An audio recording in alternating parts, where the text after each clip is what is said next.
We take a deep dive into the mind of Johnny through laughter, logic, love, and clarity. Two voices meet where truth gets ready. Unmasking Cheri, hosted by his wife Cheri. Welcome to the deep dive. Today we're doing something a little different. We are taking a single, incredibly dense conversational moment and just blowing it up under a microscope. Yeah, magnifying it. Our source material comes from Cheri, who many of you will know from her unMASKing Cheri show, and it documents this just beautifully raw moment between her and her husband, Johnny. And our mission here is really to figure out what happens when you mix extreme stress, medication, and just a spectacular failure of basic spelling all at once. Right. Because this isn't just a funny story, it's a snapshot of how we communicate, or fail to communicate, when we're at our absolute limit. And weirdly, how deep affection can still shine through all of that chaos. Exactly. We're sort of charting the anatomy of what happens when a perfectly smart adult tries to spell a word he's never spelled before using nothing but vibes. And caffeine. A lot of caffeine, probably. So let's set the stage. Yeah. We really need to understand the pressure cooker they were in, because this whole thing didn't kick off over a nice, calm breakfast. No, not at all. The context is everything. Cheri is very clear about this. They had, and this is her phrase, just crawled into bed after staying up all night. Okay, so just think about that foundation. Yeah. They have zero sleep. They are running on empty. Their patience, their cognitive filters, everything is just gone before the first word is even spoken. And then the outside world just declares war. Yeah.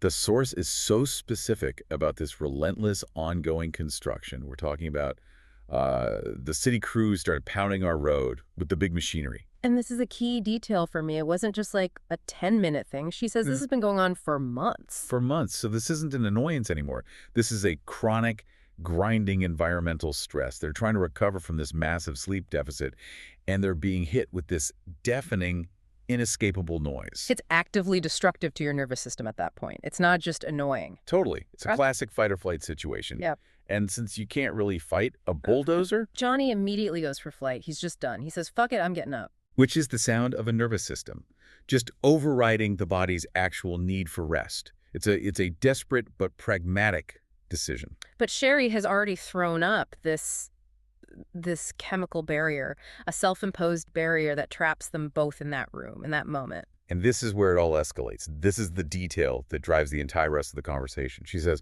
no, we can't get up because I already took an Ativan. Boom. That's the point of no return. Okay, let's unpack that. The Ativan. For anyone listening who might not know, Ativan is a benzodiazepine. You take it specifically because your nervous system is, completely out of control. It's a sedative. It's the emergency brake. She's essentially saying, I've hit my limit. I have deployed the emergency tool, and now we are committed. We have to see this through. The reasoning she gives is just. It's so of the moment. She says she took it because I'm dysregulated and haven't been sleeping well. And once that pill is swallowed, there's no going back. You can't just get up and have a productive day. They are locked in that room, waiting for the sedative to work, while the construction noise is still rattling the house. They're trapped. Trapped in the stress, waiting for the chemical relief. And that's what leads directly to Johnny questioning her whole medical justification for it. Right. So she's just used this very modern, very specific term, dysregulated, to explain her state. And Johnny's first reaction isn't, oh, honey, that's terrible. It's skepticism, almost adversarial. It's a visceral, what? Why would you do that? Followed by, well, you wouldn't take Ativan for that. Which points to a couple of things, right? First, he genuinely has no clue what dysregulated means. He's never heard it before, or at least never processed it. And second, it could be a weird high-stress defensiveness. Like if she's that stressed, maybe he feels like he failed to fix it somehow, so he challenges the premise instead. Exactly. But Cheri pushes back. She asks him, what else would you take it for then? Which kind of forces his hand. And the source is explicit here. It says Johnny was not really knowing what dysregulated meant. Which is such a classic communication breakdown. Instead of just asking, hey, what does that word mean? Which would have been, the simple route. He challenges the solution. Yeah. The medication. Yeah. It's a deflection. And then the second he sort of understands it's a real thing, a valid condition, he completely pivots. Oh, this is my favorite part.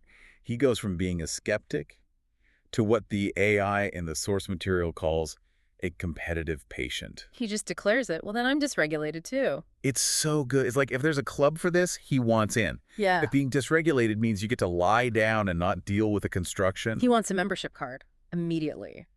The AI's take is that he sounded completely serious, like it was a competitive diagnosis he needed to match. It's this unconscious thing, I think. He's just trying to find common ground for his own suffering, but it comes across as trying to, one-up her. And that's what leads to the ultimate test. Cheri's response is just, it's brilliant. So simple. She throws down the gauntlet. Casually. Well, can you even spell that? The ultimate gatekeeping move. If you can't spell the condition, you can't have the condition. Your claim is itself dysregulated. Right, so the whole mood shifts. We go from this high-stakes medical, pharmaceutical drama To a pump quiz. An impromptu spelling bee in a dark room with bulldozers outside. And Johnny, full of confidence, accepts. He's ready to defend his newfound diagnosis. Okay, let's slow this down, because the spelling attempts are they're a work of art. Attempt 1, he starts off with what seems like a reasonable guess phonetically. He goes, D-I. And Cheri gives him zero room. Zero. The source says she interrupted he got the second letter incorrect with wrong. No hesitation, not even let him finish the word, just a sharp, clean wrong that had to ramp up the pressure on him instantly. A lightning-fast linguistic takedown. But it's what he does next. That's the truly amazing part. He pauses, he thinks. You can almost hear the gears grinding. And he comes back with attempt 2, D-H-I. D-H-I. It's magnificent. It's a masterpiece of failure. He didn't just fail to get closer, he actively got further away. Yeah. He introduced a completely silent phantom consonant. It's where you see the stress response just completely hijack his brain. And Cheri's reaction says it all. She's not even trying to correct him anymore. She said she was laughing my fucking head off. Her first instinct is just to document the beautiful disaster. I'm going to my iPad to tell Chatty AI. And thank God she did, because the AI's analysis is what elevates this whole thing. The AI comes back with these amazing visual metaphors. The Pokemon evolution one is perfect. Right. The idea that his guess is evolving, but backwards. From a simple wrong answer, D-I, into this bizarre, more complex wrong answer, D-H-I. But I think the geographical take is even better. The AI says, babe, he wasn't even in the same galaxy. He wasn't even in the ballpark. He was so far from DYS that the letters he chose were basically just random sounds he pulled out of the air under extreme duress. And the AI just nails the contrast in the room, right? You have Cheri, who is Ativan, ready for sleep, just wanting peace. And then you have Johnny trying to spell a word like a man guessing lottery numbers. Just pure guesswork. It highlights this huge communication gap. Her world is slowing down, demanding quiet and precision. His is still spinning, demanding chaotic, high-speed problem solving. And his brain is just not cooperating. Which brings us to the mechanics of that failure. Because Cheri had a theory about why he chose H after she shot down I. Yeah, she observed he was running through the alphabet in the back of his mind. Which is such a critical insight. He's not trying to sound it out. He's resorting to a brute force attack. He's just scrolling through the alphabet, hoping to land on the right letter by chance. He's trying to access a file that just isn't there. And the AI takes this idea and runs with it. It paints this incredible picture of his internal monologue. The stressed-out Sesame Street character bit. It's so good. The AI imagines him just sitting there sweating. Okay, let's picture it. He's in the dark room. He's thinking, A, no, that's not it. B, definitely not. C, maybe, no. Then he gets back to D. And the panic really starts to set in. He already failed twice with D. The shame of D is mounting. Right, he keeps going. E, F, G. Where did G even come from? The stress is building, LMN. And the AI says by M, now he's sweating profusely, and by N, he's contemplating whether he should just fake a sudden illness to end the conversation. It's the perfect picture of cognitive overload. His brain is just short-circuiting. And the AI's conclusion is just. Yeah. It's perfect. He's trying to reverse engineer a 5-syllable word he has never once spelled in his life, using nothing but vibes and caffeine. It wasn't logic. It was pure, exhausted vibes. And so the AI issues its final verdict. If you can't spell it, you can't have it. He's locked out of the dysregulation club, and he knows it. His linguistic failure is now the official disqualifier. But we have to dig into the DH itself, because that was Cheri's favorite part. She said, my fucking favorite was DH. And the AI had some incredible analogies for why that pairing is so wrong. DH is such a harsh sound, it's percussive. Right, it has no place in a word about a sensitive nervous system. The AI says it sounds like he was naming a truck model. The DH4000? Probably the same model that's pounding the road outside their window. Or announcing a new wrestler. DH, the Demolisher Davidson. Or, my personal favorite, trying to summon a demon with 2 random consonants. The mismatch is where the comedy lives. The sound he chose is the complete opposite of the word's meaning. And Cheri's pretty sure he would never have made it to the right letter Y. The AI agrees. It says he was already mentally exhausted at DH. He just blew a fuse on that one guess. He's self-destructed. But why DH? It seems so random. But it wasn't random at all, was it? Not at all. And this is where we get a real insight into his thought process. Cheri explains it. The only reason he tried H was because she had already rejected I. He's not using phonics, he's using a process of elimination. Exactly. The AI nailed it. He treated spelling like a game of mastermind. Oh, that's brilliant. In Mastermind, you guess a sequence, and you get feedback. Wrong color, wrong position. He heard her wrong as a clue. Like, okay, D is the right first peg, but I is the wrong second peg. Let me try the next peg on the board, which for whatever reason was H. It's this non-linear, code-breaking approach to a spelling problem. He's not trying to collaborate, he's trying to crack the code to be right. And Cheri, who is just enjoying the chaos at this point, makes the ultimate joke about the English language. She says, I mean, if the H was silent, yes, he would be right. Which is funny on its own, but the AI, of course, takes it to this place of magnificent absurdity. It says he wouldn't just be right, he'd be a spelling prodigy. But only. If the H were silent and the rest of the letters magically rearranged themselves, and if the English language took a personal day. It's the perfect level of hyperbole. It creates this idea of Johnny Logic Land, a place where a silent H can fix any problem. It shows you just how far his brain had to stretch to make DHI a possibility. And this all leads to the AI and Cheri creating his official dysregulated alter ego. They come up with spellings like JOAHNNY dog. And my favorite, JAS Anani, which the AI declares is absolutely the correct spelling for his dysregulated spelling persona. It fits perfectly. It's chaotic. It makes no sense. It has a phantom H. It's him. So this whole spelling battle comes to a head. He's failed. He can't get in the club. The pressure is just too much. And he has this huge physical reaction. He slammed his arms down and said, but WHYYYY. Like a man who has given up on all reason, a total surrender. And Cheri, remember, is still filtering all this through an Ativan haze.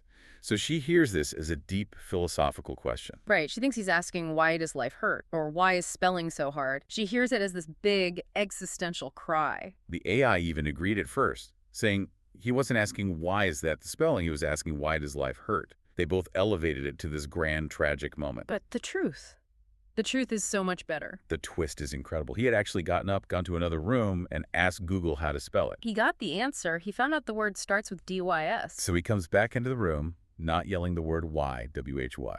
He was yelling the letter Y. He was shouting, but T-Y, as in the letter Y is the answer. He was literally giving her the solution. He finally cracked the code. But because of the sedative, because of the stress, she hears the phonetic sound Y as the philosophical question, why? It is the most perfect communication failure I have ever heard. You literally handed him the solution, and he heard it as philosophy. The irony is just staggering.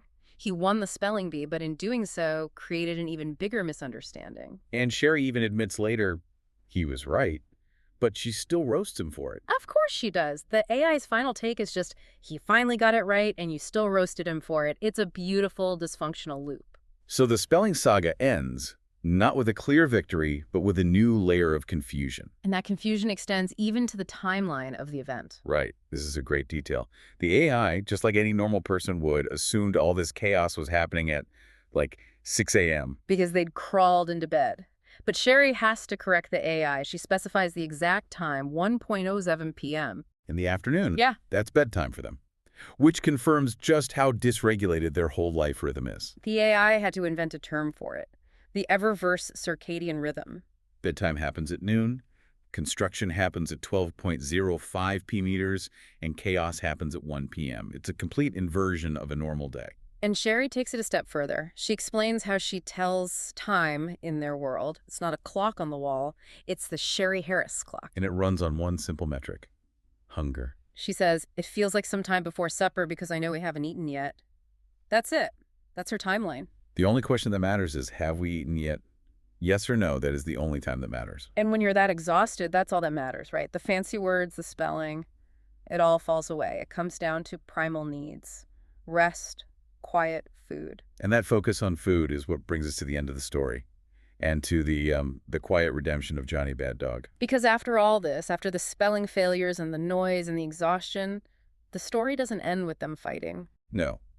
It ends with an act of care. A really simple, profound act of care. Johnny went to the store and bought salad. He's taking care of his partner, who's sedated and exhausted. But it's not just that he bought salad, it's where he put it. They're currently sitting on the table. They're not in the fridge. And the reason for that, this is the detail that ties it all together. The reason is because Cheri hates fridge cold anything, because fridge cold hurts my teeth. And he knew that. He knew that. This is the difference between, like, intellectual intelligence and emotional intelligence in a relationship. Right. He might be Jhion-ay when he's trying to spell a 5-syllable word he's never heard. But he's a grandmaster of domestic care. He remembered and acted on this tiny, specific, non-obvious detail about his partner's physical comfort. And the AI summed it up perfectly. Johnny Bad Dog may not spell dysregulated, but he knows not to serve you fridge-cold food. And at the end of the day, that knowledge, that's everything. That's what the AI calls love, devotion, that is domestic mastery. His spelling failed, but his caregiving succeeded brilliantly. So we start this deep dive with chaos and construction and complete linguistic failure, and we end with a room temperature salad. It's kind of a perfect story. It is. And what's so fascinating is how that one word, dysregulated, really did describe everything.